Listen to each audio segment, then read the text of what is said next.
Nossas Bíblias em 1 João capítulo 5.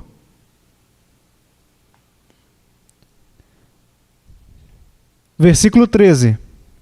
1 João capítulo 5, versículo 13.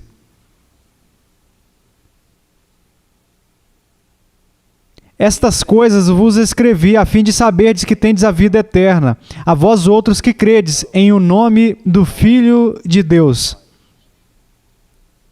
Vamos ao Senhor em oração. Pai, eu me achego diante de Ti hoje em nome do Teu Filho.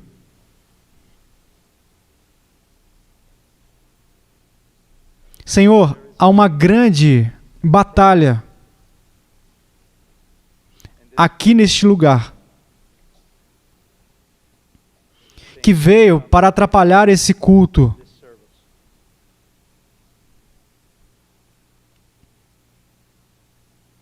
Eu oro em nome de Jesus Cristo, para que o Senhor afaste isso.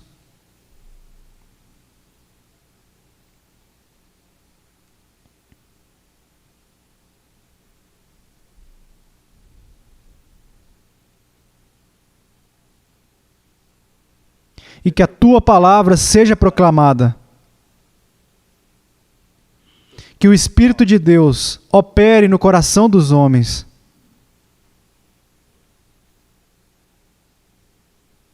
Que toda a carne seja humilhada. Que somente Cristo seja exaltado. Pai, o Senhor conhece. O Senhor conhece.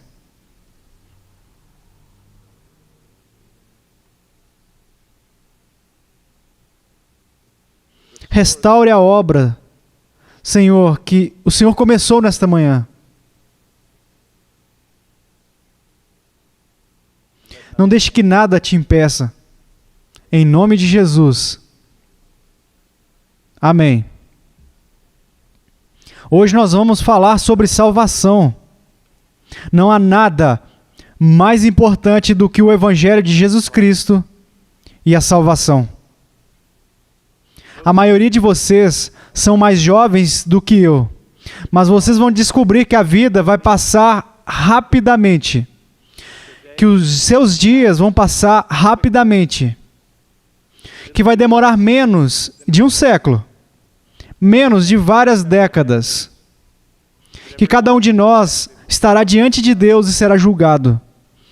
Há alguns que ficarão diante dele e vão ouvir: muito bem, servo bom e fiel. Haverá outros que rejeitaram a graça por toda a vida.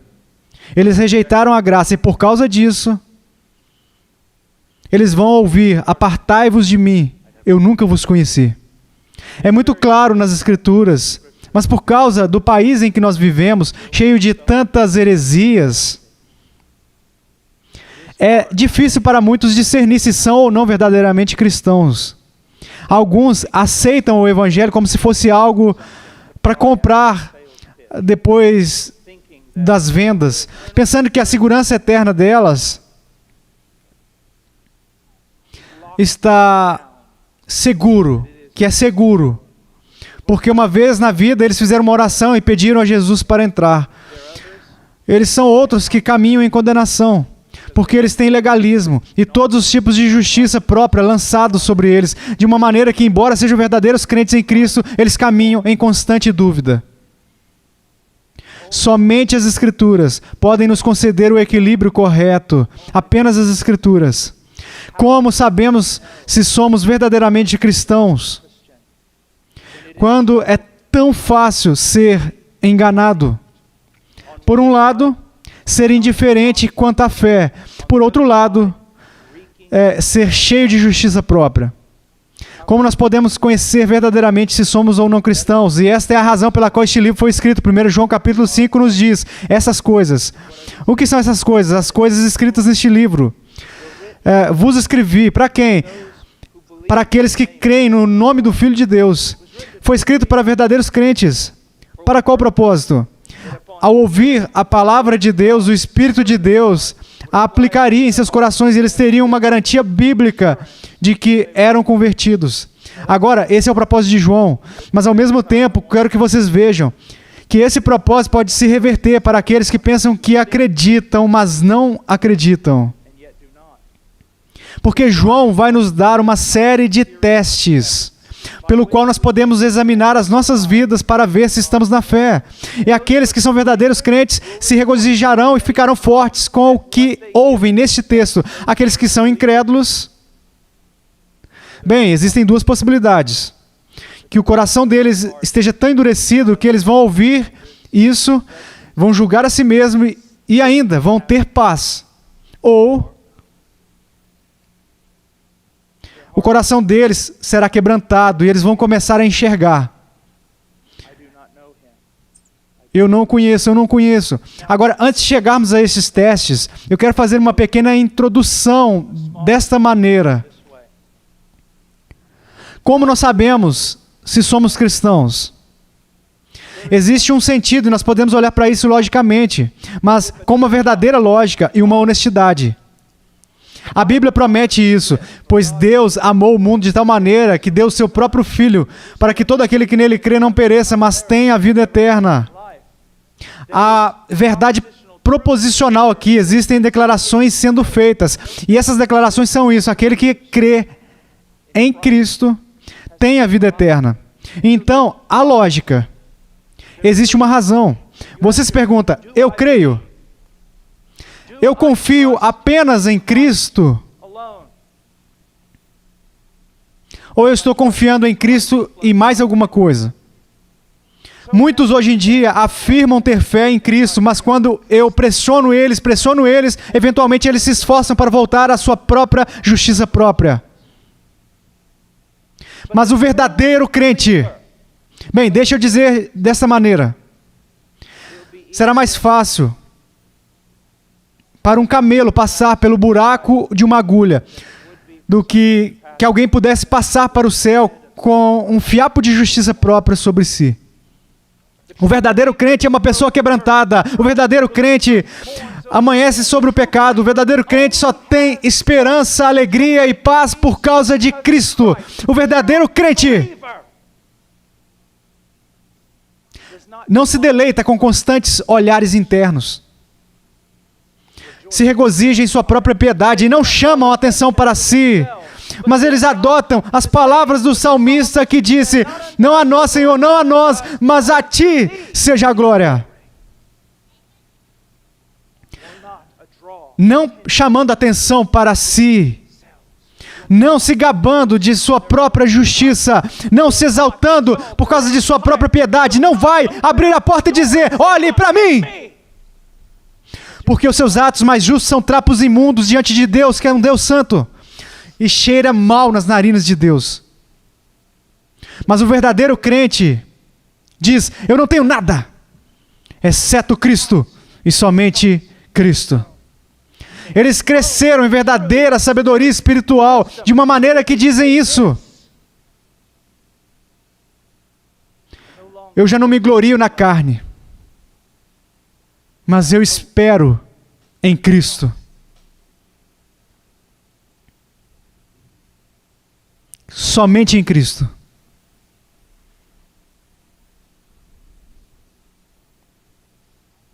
Eu sei e vi e vou ver novamente crentes genuínos que lutam com a dúvida da sua salvação.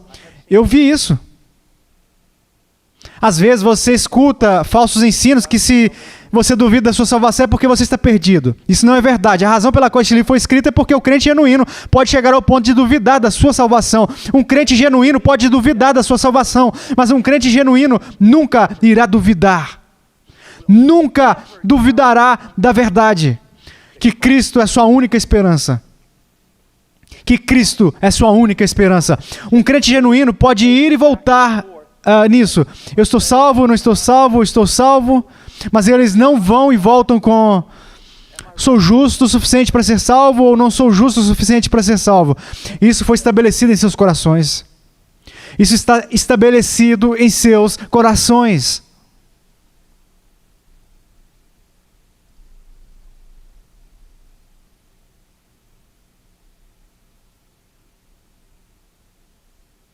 Agora, versículo 13. Essas coisas vos escrevi, a fim de saberdes que tendes a vida eterna, a vós outros, que credes em o nome do Filho de Deus. Eu mencionei na introdução que há um sentido em que nós sabemos que acreditamos com base na razão. Sabemos que somos salvos com base na razão. A promessa está aí, eu creio. Mas há outra maneira. E essa é o testemunho do Espírito em nosso próprio coração. Agora, principalmente, esse testemunho é a grande transformação que ele começa a operar em nós durante todo o curso da nossa vida. Mas também há um testemunho subjetivo do Espírito. Eu sei que naquele dia eu fui salvo, eu me converti. Eu sabia que eu era um filho de Deus. Houve uma garantia, houve uma paz. Sim, era subjetivo, mas mesmo assim real. Algo aconteceu em mim. Foi mais do que simplesmente a adoção de uma moralidade. Era mais do que simplesmente começar uma nova ética. Era mais do que simplesmente aderir a alguma manobra ou movimento religioso. Algo aconteceu dentro de mim. E todo verdadeiro crente vai ter esse testemunho. Com alguns pode ser mais dramático do que com outros, mas mesmo assim é uma coisa sobrenatural, a obra de salvação. E se já somos convertidos, eles serão algo daquele testemunho sobrenatural dentro deles. É a obra do Espírito que habita em nós. Agora, imediatamente as pessoas querem dizer, mas o coração pode ser enganado, e você não deve seguir as emoções, e todas as coisas assim. Isso é verdade, mas ainda não podemos eliminar o subjetivo da vida cristã. Alguma coisa aconteceu. O crente diz, eu fui transformado naquele dia. Algo inexplicável aconteceu em mim. Eu estava nas trevas e eu me tornei luz. Eu não tinha paz, eu estou cheio de paz. Eu não conhecia o amor de Deus e o amor de Deus está sendo derramado no meu coração. Então nós temos a ideia da razão. Temos a ideia do sobrenatural. Algo ocorreu em nós. Algo foi mudado em nós. Então nós temos o nosso texto aqui. O que João basicamente vai fazer é baseado na doutrina da regeneração. Você não pode entender 1 João a menos que entenda a doutrina da regeneração. E qual é essa doutrina? Essa salvação é mais do que simplesmente uma decisão humana. Que quando alguém é verdadeiramente convertido, Deus transforma sua natureza. Ele muda o seu coração e escreve a sua lei em seu coração. E essa é a promessa de toda a nova aliança. Na história de Israel, nós vemos Israel sendo tirado do Egito. E o que nós vemos? Eles receberam a lei, tábuas de pedra, algo externo. Então nós vemos nada além de uma história de desobediência. Então chegamos até Jeremias. Centenas de anos depois, e Deus profetiza, Deus fala por intermédio de Jeremias, e ele diz isso, eu vou fazer uma nova aliança, e tudo será diferente. Não é como a aliança que fiz com eles quando os tirei do Egito. Não será eu concedendo a eles tábuas de pedra externa. O que eu vou fazer é, eu vou escrever as minhas leis no coração deles, e eles não terão necessidade de serem ensinados a respeito dessas coisas. Porque eu mesmo vou ensiná-los. E eles serão meu povo. E eu serei o Deus deles. Então, nós temos Paulo dizendo em 2 Coríntios capítulo 5, se alguém está em Cristo, nova criatura é. E aqui está o que vocês precisam entender. Existe uma relação direta entre a natureza e a vontade. Natureza e vontade. Se a natureza é má, a vontade vai se inclinar para o mal. Você precisa entender isso. Esse é o caso de todo homem nascido neste planeta. Ele nasce com uma natureza caída e a sua inclinação, a direção da sua vontade é inclinada para o mal. O que deve acontecer? Um homem precisa ser regenerado. O seu coração precisa ser transformado por Deus. E quando Deus concede ao homem uma nova natureza, essa nova natureza tem afeições novas e justas. E essas novas e justas afeições conduzem esse homem à vontade de Deus, para fazer e querer fazer a vontade de Deus. E é por isso que João agora pode escrever que aqueles que verdadeiramente conhecem a Cristo vão viver de uma determinada maneira. Vocês estão entendendo isso? Haverá frutos. Mateus capítulo 7. Vocês os conhecerão.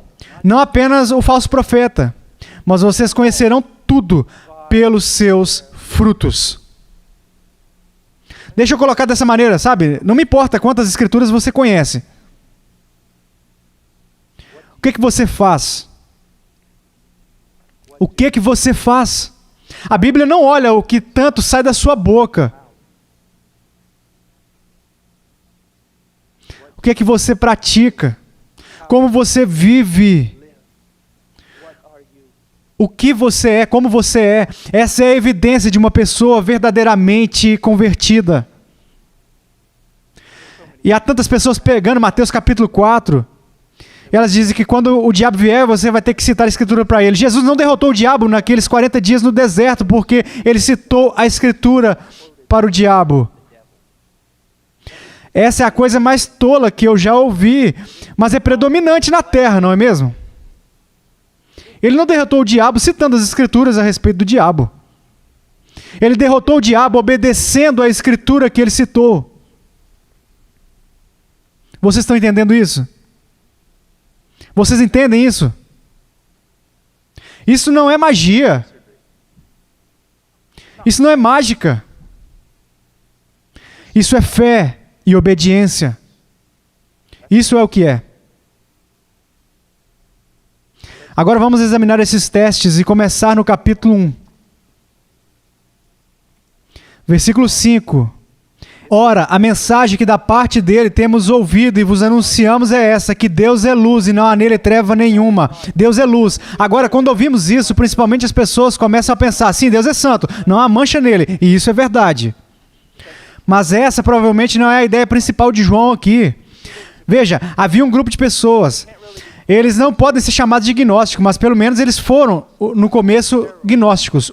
Era um culto terrível, terrível, que causou um grande dano ao cristianismo e nos primeiros séculos do cristianismo. E na verdade ainda existe hoje em dia. Não apenas em um grupo chamado gnóstico, mas permeou até mesmo partes do evangelicalismo.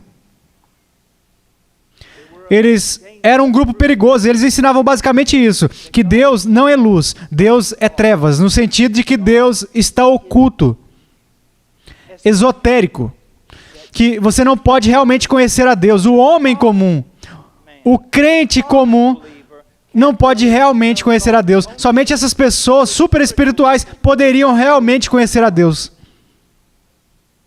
E por não conhecer a Deus também não poderíamos realmente entender a vontade ou o que Ele realmente deseja. Você entende e vê isso no pensamento secular hoje em dia, não é? Todos os políticos vão dizer que acreditam em Deus, só que Ele não pode ser conhecido e não falou nada. Portanto, você pode dizer que acredita em Deus, mas não precisa dizer nada que Ele diga ou fazer nada que Ele faz. Mas João voltou e o que ele disse? Não, Deus é luz. E neste caso, conhecendo João, conhecendo o Evangelho de João, eu diria que a sua ideia principal é Deus se revelou. Deus se deu a conhecer. Então, olhe dessa maneira. Esta é a mensagem que da parte dele temos ouvido e vos anunciamos esta, que Deus é luz e não há trevas nenhuma nele. Versículo 5. Se dissermos que temos comunhão com Ele... Muitas vezes essa passagem ensinou, se referindo aos crentes, de preferência ou não, os crentes estão caminhando em relacionamento, ou os crentes não estão caminhando em relacionamento, mas isso está completamente fora do contexto dessa passagem. Ter comunhão com Deus é ser um crente. Estar fora dessa comunhão com Deus é ser um incrédulo. Agora é só isso, é isso que João está ensinando. Então, basicamente, ele está dizendo, se dissermos que mantemos comunhão, ou se dissermos que somos cristãos e andarmos nas trevas, agora a palavra andar aqui é peripatel, do grego. Peri significando ao redor, e patel significando andar, caminhar, significa andar por aí. É uma palavra comumente usada por João, comumente usada por Paulo, que se refere a um estilo de vida em todas as áreas da vida. A Bíblia não vê espaço para dividir a nossa existência em secular e sagrado. Ou há lugares onde devemos obedecer a Deus e lugares onde isso não pertence a Deus, então tudo bem. Não é assim que a Bíblia enxerga. Que todas as coisas pertencem a Deus. E esse nosso estilo de vida, se for honesto, se for a verdade, praticaremos a nossa religião em todos os lugares que caminharmos.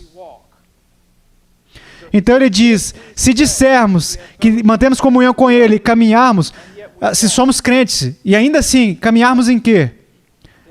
Se o nosso estilo de vida está imerso em trevas. Agora, o que é trevas? Não é o que vocês pensam. É mais maldade do que você realmente crê, e é menos maldade do que realmente você acredita. Você acha que a escuridão teria a ver com algo tipo assim, isso teria a ver com satanismo, ou bruxaria, ou ateísmo? Mas saiba que a ideia aqui é essa. O que é luz?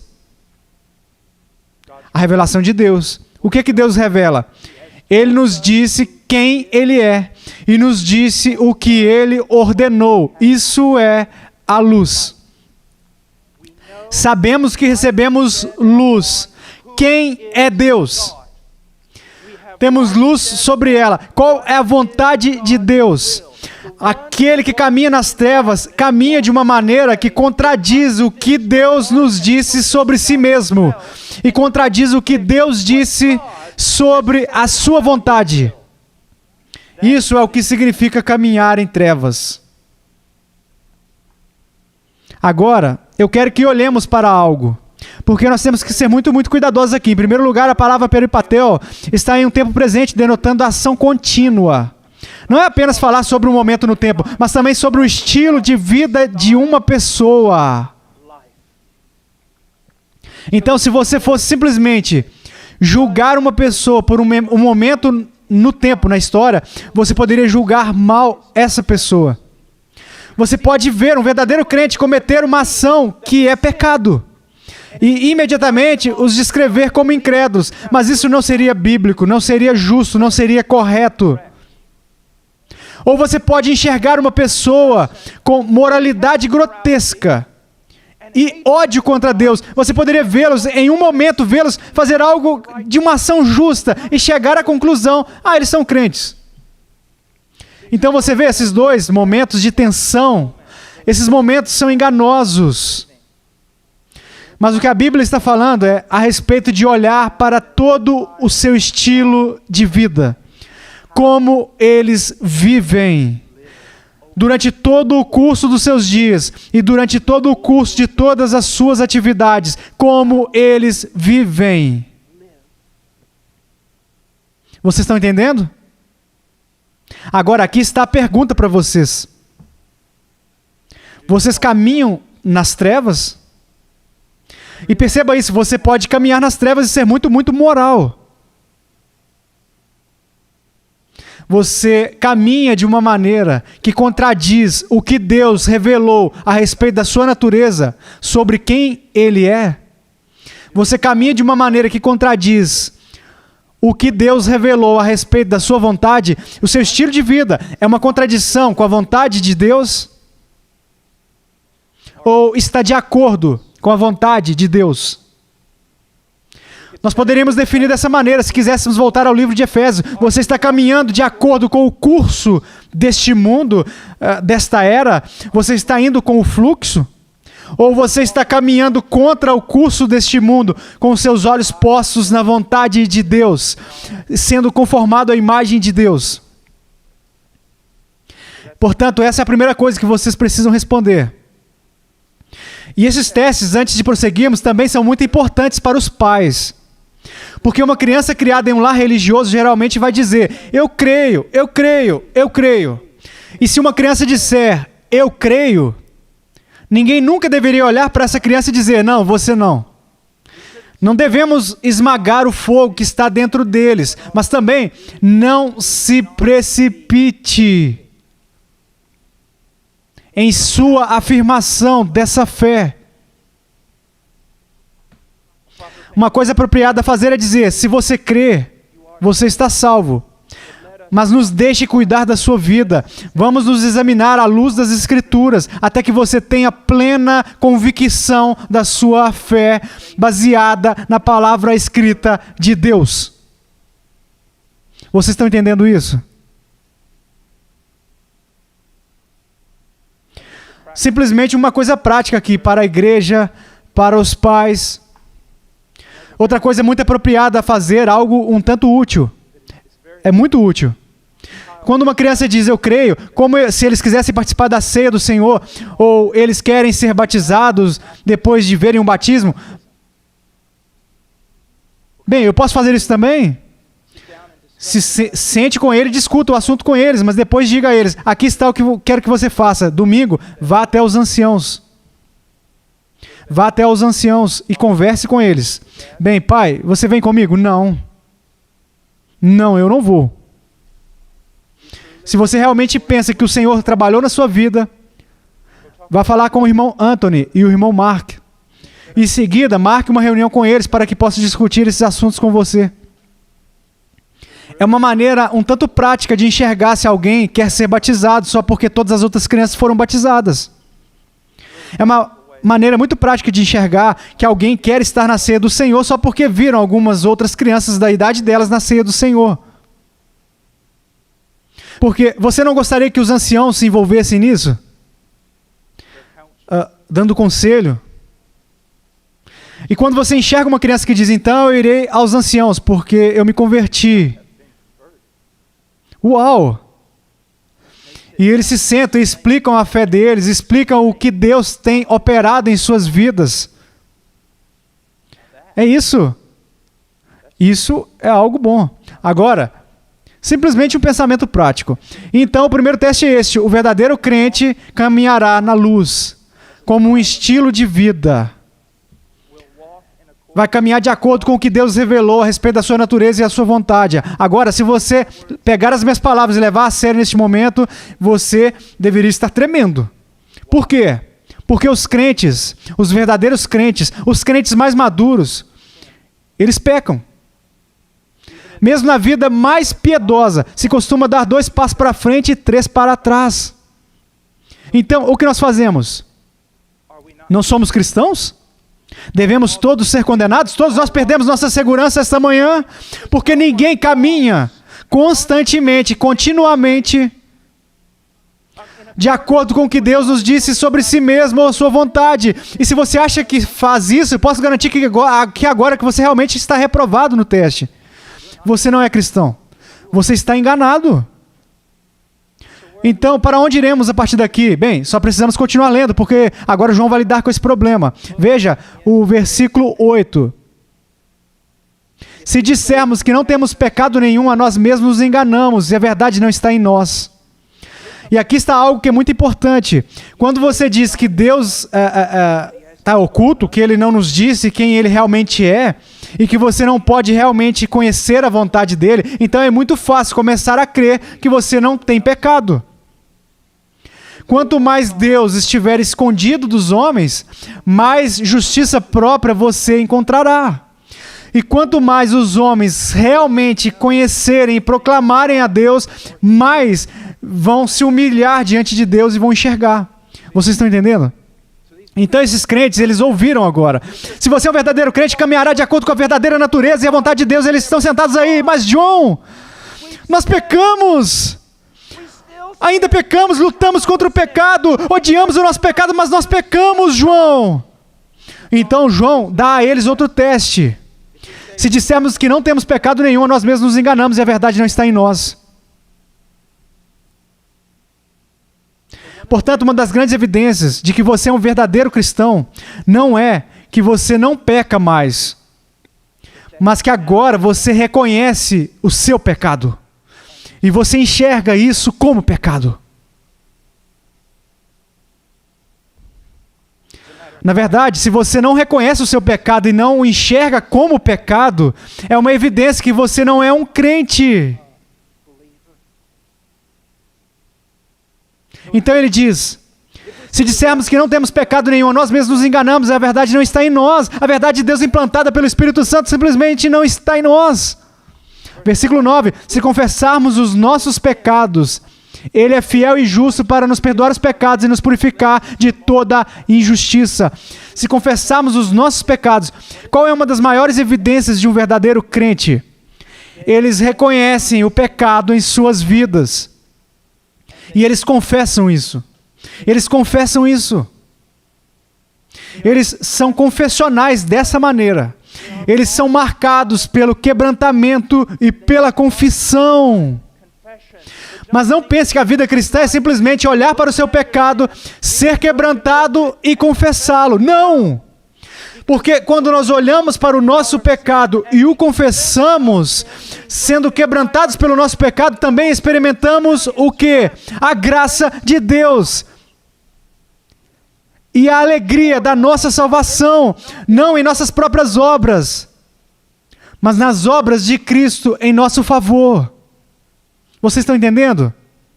Agora, o que isso significa? Confissão. Senhor, me perdoe os meus pecados. Não é isso que a confissão significa.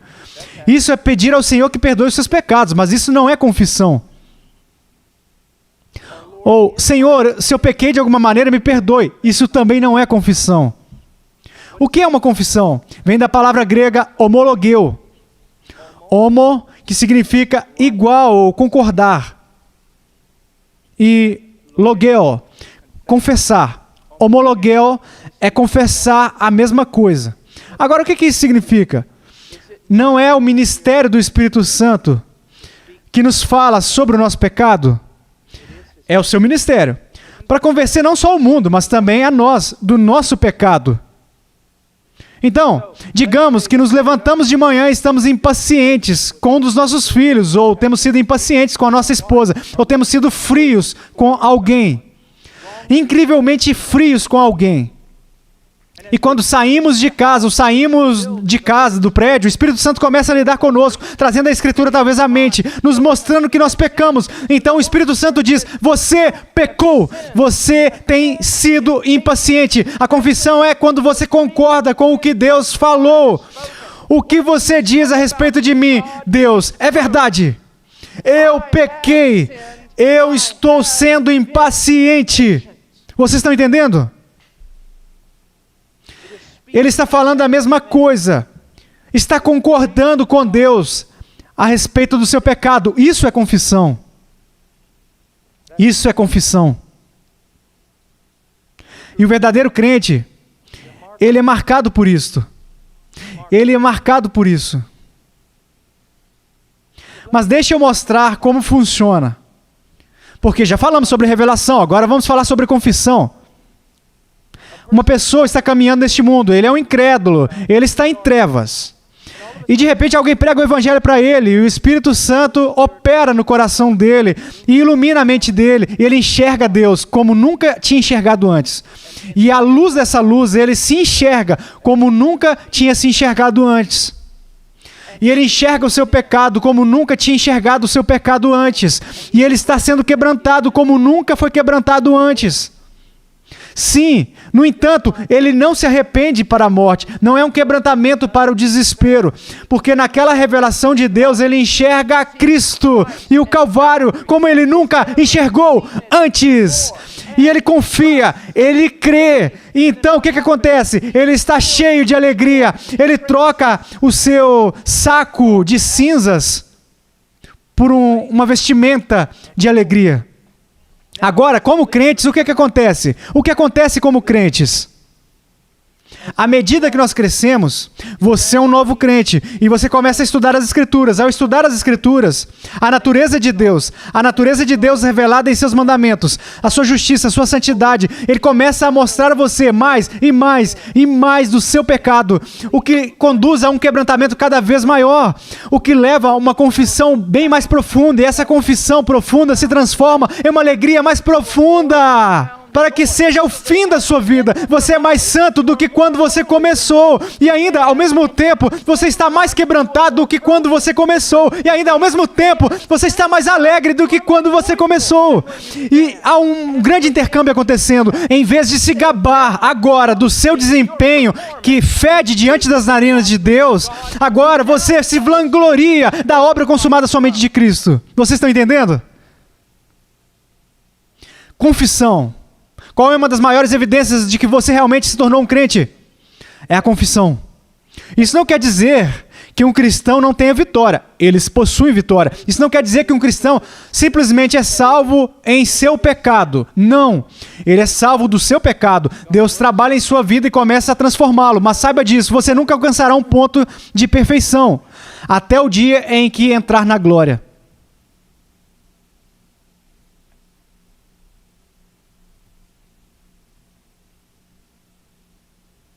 A sua vida é marcada por confissão?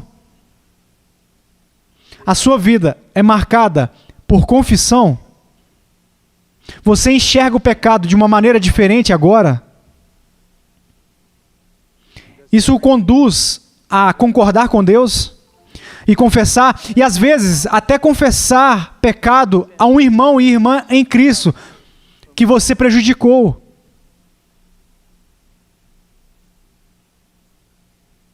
Deixa eu dar uma outra ilustração. Isso vai ajudar alguns de vocês que eu penso que lutam nessa área. Não que vocês não confessem, é só que vocês estão ali às vezes brigando com o pecado e isso faz com que vocês duvidem que são convertidos. Um homem não é convertido, está se preparando para ir para o escritório, está nevando lá fora, ele está atrasado, ele está tirando os papéis da pasta, e ele tem que passar pela cozinha, ele não tem tempo nem de comer, não tem nem uma xícara de café, ele está miserável ali, ele estende a mão para a porta, ele vai correndo para o escritório. Naquele momento a sua esposa o chama e diz: põe o lixo para fora. Sem nem mesmo pensar, o homem se vira e diz: o que é de errado contigo? Você leva o lixo para fora. Você não sabe que estou atrasado? Eu tenho um trabalho a fazer, eu tenho toda essa pressão sobre mim. Você tira esse lixo e coloca lá fora. E ele sai pela porta totalmente justificado. Não tem problema com o que ele fez. Não há problema algum, ele entra no carro, ele vai tomar um café, ele vai para o trabalho, ele faz a apresentação dele, está tudo ok. 3 meses depois, ele se converteu. Então, 9 meses depois, ele está descendo os degraus, caminhando pela cozinha, está nevando lá fora. Ele tem todos os tipos de pressão sobre ele, há papéis voando para fora da pasta dele, o chefe dele está simplesmente dando a ele problemas de cima a baixo. Ele está se preparando para sair, de repente a esposa dele desce as escadas atrás dele e ela diz: põe o lixo para fora antes de sair. E sem nem mesmo pensar, ele vai, ele vira, ele diz: o que há de errado com você? Põe o lixo para fora você, não vê que eu tenho um compromisso, eu estou deixando cair jornais, tenho tanta pressão sobre mim. Você diz: bem, irmão Paul, o que aconteceu então? O que a conversão fez com ele? O que a conversão fez? No momento em que ele fez isso, no momento em que essas palavras começaram a sair da boca dele, foi como se alguém pegasse uma faca e enfiasse diretamente no coração dele. E ele resiste contra isso. E ele junta os papéis dele, ele não pede desculpa, ele sabe que está errado, ele está ainda mais furioso agora, ele sai pela porta, ele está miseravelmente nervoso, ele entra no carro e ele vai embora, ele não consegue nem dirigir o carro, ele está miseravelmente nervoso pelo que ele fez. Ele resiste e chega ao escritório, ele tem que entrar e fazer a sua apresentação, e finalmente ele simplesmente olha para a sua equipe e ele diz: olha, eu estarei aqui em 1 minuto, eu estarei aqui daqui 1 minuto. Ele fica de joelhos: ó Deus, me perdoe. E quando ele termina aí, ele pega o celular e ele diz: esposa, eu sinto muito pelo que eu fiz. Me perdoe. Eu não posso entrar aí a menos que você me perdoe. Você não acha que isso é poderoso? Vocês não acham que isso é sobrenatural? Eu estou dizendo que é. Algo aconteceu com este homem. E gradualmente ele vai começar a sair mais e mais e mais e mais e mais. E vai demorar algum tempo. Mas quando a sua esposa descer e dizer para ele tirar o lixo, ele vai dizer, eu não posso. Agora. Ou, ok. Eu vou. Porque você não está mais consumido consigo mesmo. Deus trabalhou em seu coração. Você está entendendo? É disso que nós estamos falando. É por isso que eu não suporto esses extremos. Esse extremo onde você simplesmente não se preocupa com o pecado. Sim, eu sou um crente. E esse outro extremo. Bem, você pecou, então está perdido.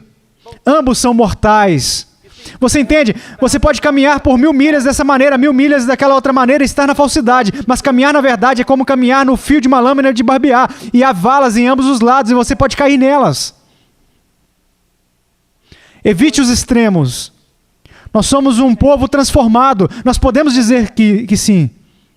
Se um cristão alguma vez colocar uma camiseta transformado, então eu diria que ele é um herege, a menos que ele coloque nas costas e ainda sendo transformado. Fundamentalmente, transformados por natureza. Mas a resolução dessa transformação será para toda a vida. Será uma vida inteira e não aperfeiçoado até chegar na glória. Então qual é uma das evidências que somos convertidos, verdadeiramente convertidos? Bem, deixa eu colocar dessa maneira. Alguém me diz, eu tenho um novo relacionamento com Deus. E eu faço a eles essa pergunta. Você tem um novo relacionamento com o pecado? Porque a evidência de que você tem um novo relacionamento com Deus é que você tem um novo relacionamento com o pecado. É como a ilustração do casamento. Eu tenho um novo relacionamento com ela. Bem, então isso significa que você tem um novo relacionamento com todas as outras mulheres neste planeta. Uma relação de não. Vocês estão entendendo? Agora vamos para o próximo teste. No capítulo 2, versículo 4. Não, vamos começar no versículo 3. Ora, sabemos que o temos conhecido por isto. Agora, olhe para isso. Sabemos que somos cristãos por isto. Se guardamos os seus mandamentos. Agora, João vai ser muito mais ousado. Aquele que diz, eu o conheço e não guardo os seus mandamentos, é mentiroso. Agora, vamos parar aqui por um momento. Se eu ganhasse um níquel para cada vez que alguém nos Estados Unidos me dissesse, bem, eu sei, eu vivo no mundo como o diabo e tudo mais, mas você não sabe o que está dentro do meu coração. Eu realmente o amo, eu realmente conheço ele. Qual que é a resposta para isso? João fornece a resposta. Aquele que diz, eu o conheço e não guarda os seus mandamentos, é mentiroso. Agora, de novo, a ideia de guardar aqui está no tempo presente. Está falando sobre um estilo de vida. Ele não está falando sobre perfeição, vida sem pecado, mas ele está falando sobre um novo relacionamento com os mandamentos de Deus. E vamos voltar agora. Você tem um novo relacionamento com Deus, então você tem um novo relacionamento com o pecado. Porque você tem um novo relacionamento com os mandamentos de Deus. Antes da sua conversão, um homem não caminha pensando nos mandamentos de Deus, tentando obedecer aos mandamentos de Deus, quebrantado quando ele quebra os mandamentos de Deus, confessando quando ele quebra os mandamentos de Deus. Ele não tem relação com os mandamentos de Deus, ele faz o que é reto aos seus próprios olhos. Mas se ele for verdadeiramente convertido, o que acontece? Haverá um novo relacionamento com os mandamentos de Deus, com a vontade de Deus. Ele vai querer conhecer a vontade de Deus para a sua vida. Ele vai querer obedecer à vontade de Deus, ele vai querer pedir poder para obedecer. Ele vai confessar o pecado quando se descobrir quebrando a vontade de Deus. Essa é a evidência da verdadeira conversão. É isso.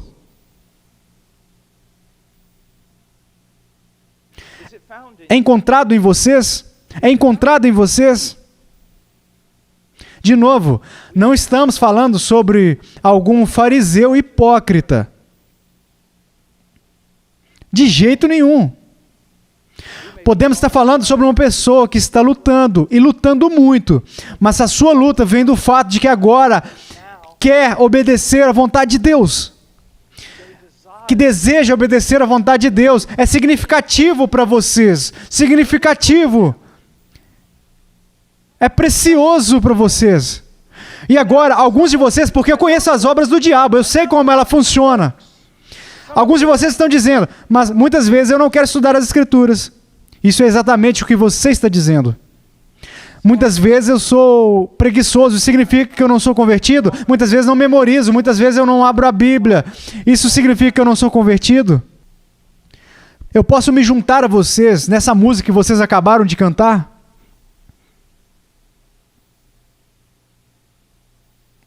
Nenhum de nós estuda a palavra como deveria.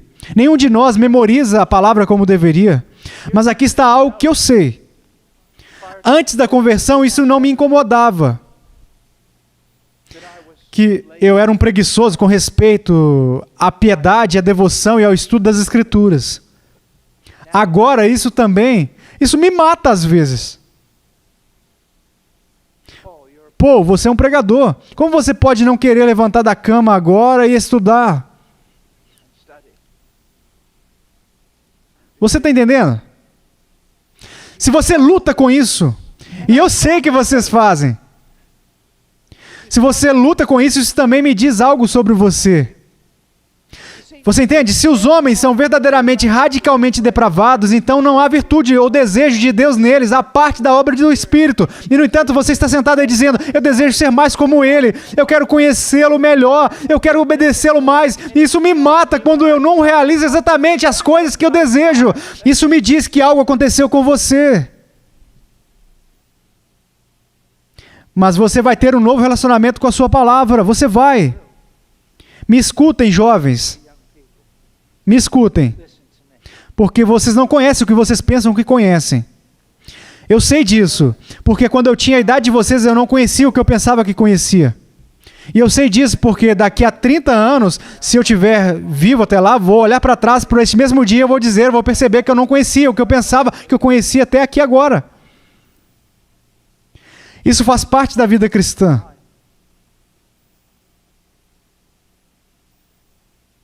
Haverá provações na vida de vocês. Vai haver sofrimento. Haverá caminhos percorridos por dias, talvez até anos, que você nunca deveria ter descido. E Deus vai permitir que tudo isso aconteça. Não porque Ele não goste de você, mas porque Ele te ama.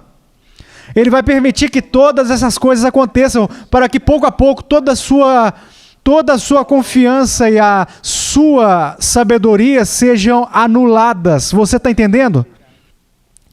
E você não vai mais fazer como Israel fez no livro de Juízes, fazer o que é reto aos seus próprios olhos. Mas você vai procurar viver de acordo com seus mandamentos. Não pelo que você enxerga, não pelo que você sente, nem mesmo pelo que você pensa. Mas assim diz o Senhor. Ele vai se tornar o guia da sua vida. Então, se Ele disser fique, você vai ficar. Se Ele disser corra, você vai correr. Se Ele disser ande, você vai andar. Agora vamos para outro teste.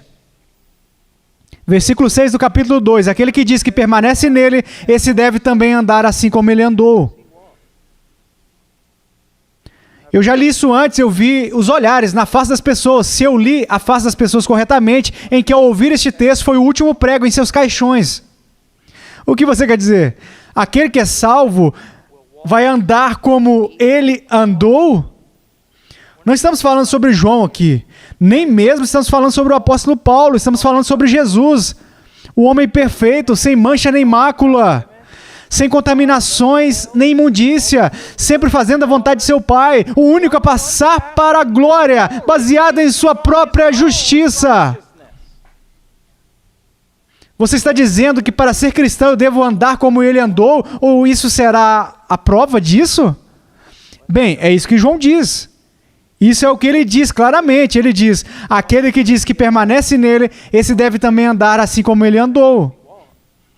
Mas o que isso significa? De novo, não estamos falando sobre uma conformidade perfeita. Estamos falando de telos e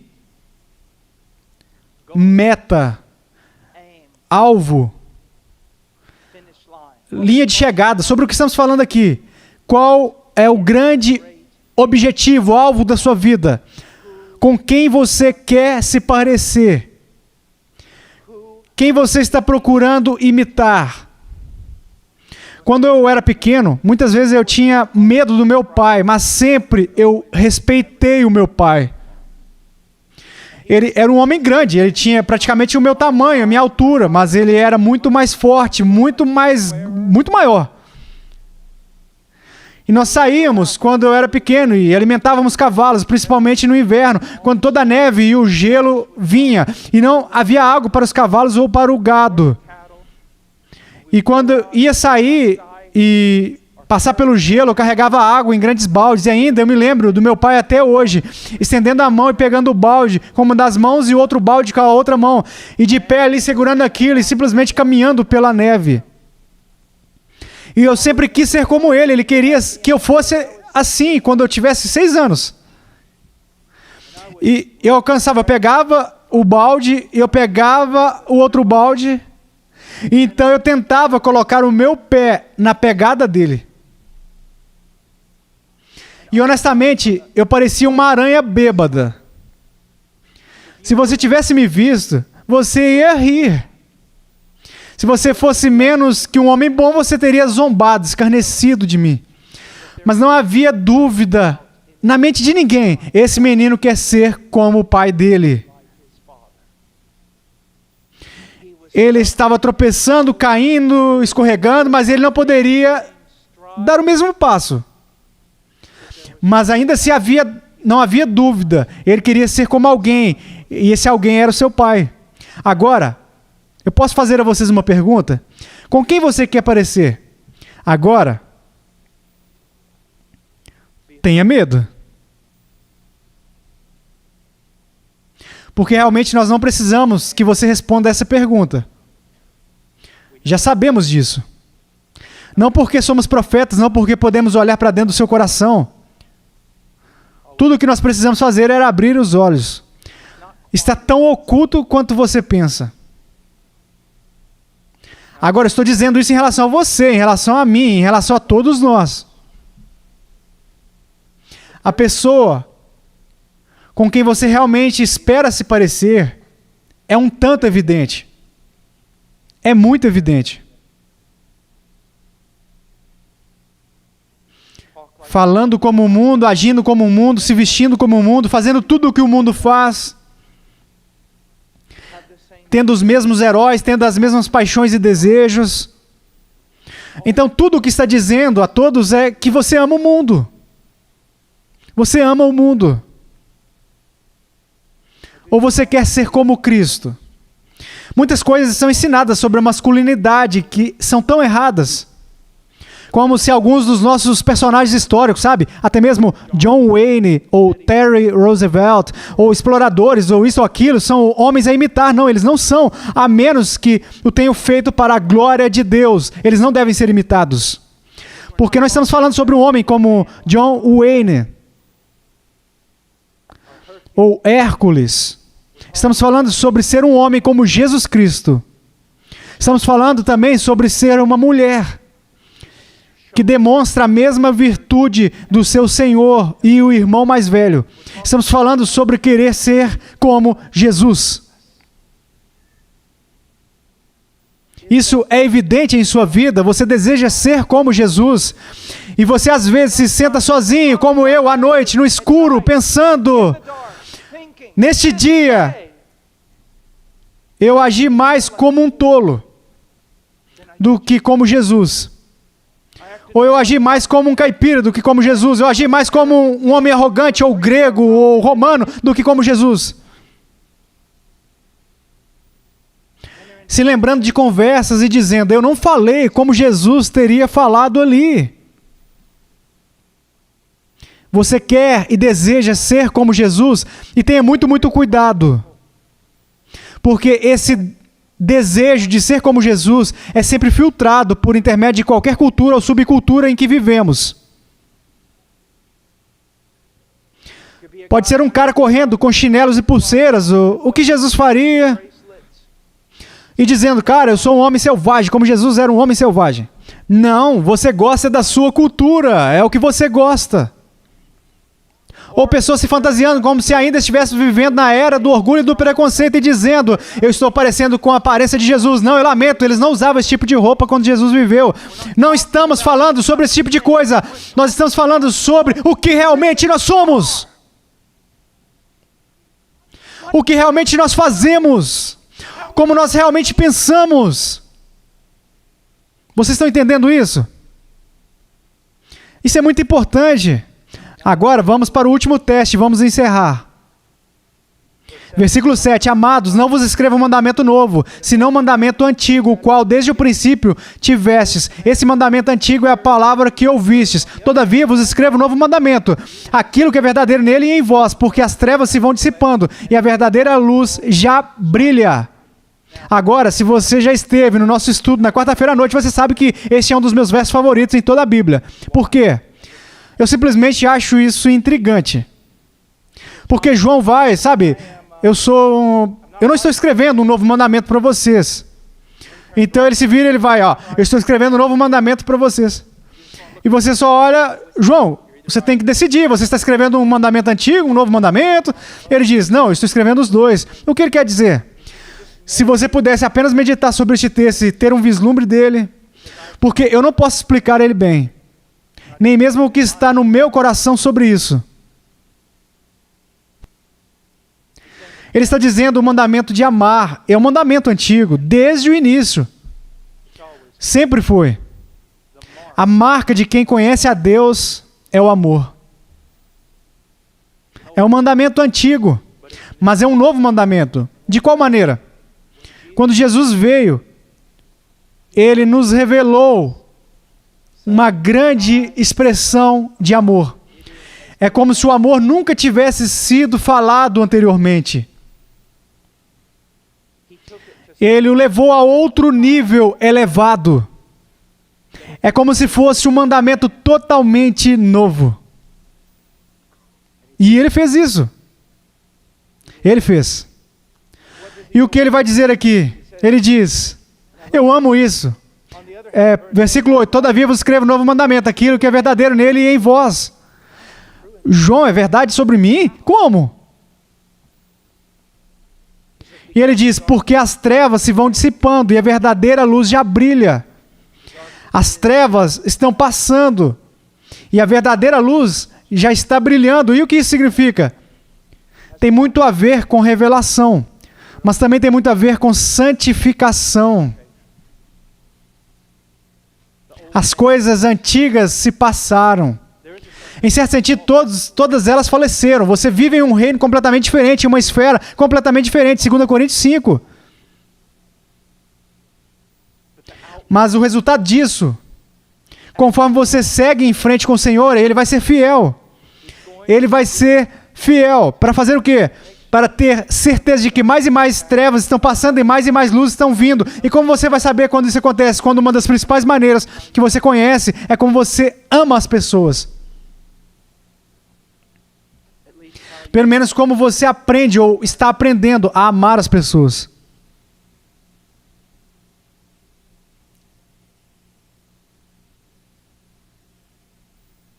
A única coisa que eu mais gosto, a única coisa que eu vejo debaixo de uma luz tão nova como nunca vi antes, mesmo que eu pudesse ter falado a coisa correta com a minha boca, foi isso, na nova aliança. O amor é tudo.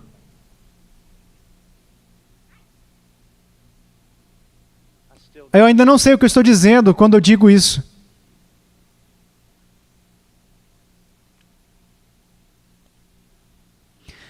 Isso realmente é verdade. Que se você amar o Senhor, seu Deus, com todo o seu coração, alma, mente e força, e você amar o seu próximo como a si mesmo, que você estará cumprindo a lei de Deus. E a maior expressão de maturidade bíblica é o amor. Realmente é o amor. Então, um homem pode correr pelas selvas, sendo perseguido pelos inimigos. Um homem pode dar tudo o que ele possui muitas vezes. Um homem pode se desgastar. Mas se ele não tiver amor, ele não é nada. Ele não fez nada. Ele não realizou nada. Qual é uma das maiores evidências de que você é um crente? Que você ama. E só para você saber como isso é importante, você conhece a advertência que Cristo nos dá no julgamento das nações, das ovelhas e dos bodes, que vai haver uma separação. As pessoas interpretam mais essa passagem, elas lêem essa passagem e dizem, essa passagem prova que nós precisamos, dar comida aos famintos e vestir os pobres e visitar as pessoas nas prisões e ter um ministério na prisão. Isso não é o que aquele versículo significa, não é isso que essa passagem significa. Agora, nós precisamos alimentar os pobres, precisamos ter ministérios na prisão e precisamos fazer todas essas coisas, mas não é sobre isso que o texto está falando. Você entende como pode citar um texto e simplesmente interpretá-lo totalmente fora do contexto? Jesus não está dizendo que eu era um assassino na prisão e você me visitou. Não é isso que ele está dizendo. O que ele está dizendo?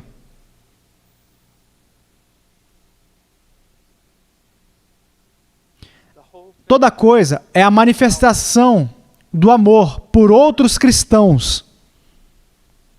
É disso que se trata. Você diz o que você quer dizer. Deixa eu dar uma ilustração. Estamos nos encontrando em uma floresta fora de Roma. Somos uma religião criminosa. Somos cristãos.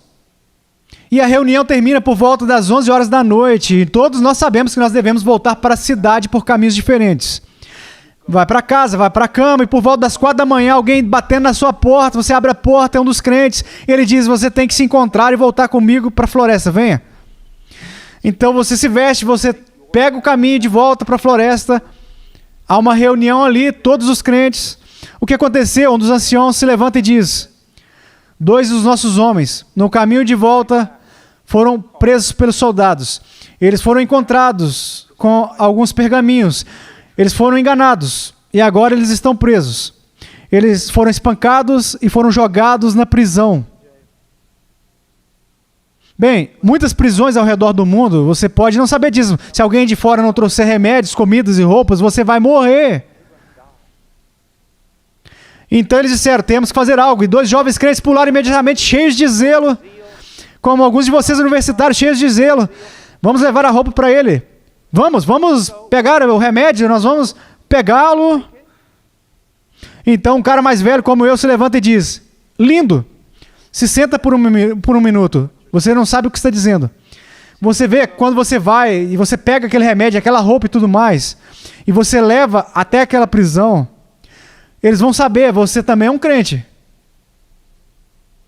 E se eles souberem, eles não vão estar de bom humor.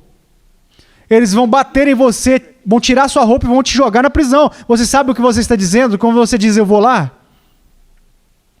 Então, um grupo salta de algum lugar da igreja, pula um grupo de pessoas e diz, isso é simplesmente estúpido, isso é ridículo, nós estamos cansados disso, acreditamos em Jesus também, mas nós continuamos vendo essa igreja ficando mais e mais radical, e estamos cansados disso, achamos que vocês são loucos, nunca fomos chamados para fazer esse tipo de coisa, eles foram pegos, é problema deles, Deus sabe o que está fazendo, estamos fora daqui. E eles vão embora. E o que você acabou de ver? A divisão das ovelhas e dos bodes diante do dia do julgamento.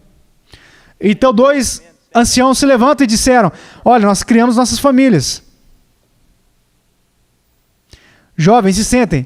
Não queremos que vocês vão. Nós criamos nossa família, nossos filhos estão crescidos. Nos dê as coisas. E assim todas as pessoas voltaram para casa e eles são pobres, são servos, escravos. Eles pegam os remédios, vão comprar, eles fazem tudo o que podem fazer, eles se sacrificam em tudo. Eles se encontram na floresta, os 2 anciãos levam a comida, as roupas e os remédios para irem ministrarem aos irmãos na prisão. É disso que Jesus está falando. Ele está basicamente dizendo isso, uma das maiores, se não as maiores evidências de que você crê nele e que você o reivindicou como Senhor, é que você ama os irmãos. Você ama os irmãos. Agora, eu sei que há pessoas nesta igreja, muitos queridos irmãos e irmãs em Cristo, que são convertidos, que fariam isso. Eu sei disso, e isso é maravilhoso. E o que eu vou dizer agora, por meio da igreja, não é de maneira alguma para menosprezar, desfazer disso. Eu sei que vocês fariam isso. Mas igreja, se lembre disso. Nós temos irmãos e irmãs em Cristo na prisão. Nós temos irmãos e irmãs em Cristo necessitados. E talvez como corpo devêssemos dar mais atenção a isso. Vocês não acham? Eu sei que tem gente aqui que daria tudo o que tem a fim de ajudar um irmão ou uma irmã em Cristo. Eu sei que vocês fariam isso, mas assim como eu, muitas vezes nós esquecemos, não é? Quantos de nossos irmãos e irmãs em Cristo estão sofrendo e passando necessidade? Nós precisamos colocar isso diante do outro o tempo todo. Como nós podemos ajudar? Como podemos ajudar? O que nós podemos fazer? Alguém me disse há muito tempo atrás, você mora nos Estados Unidos, não precisa ficar assim. Então, eu posso escolher. Por causa dos irmãos e irmãs em Cristo. Vamos simplesmente pensar sobre isso.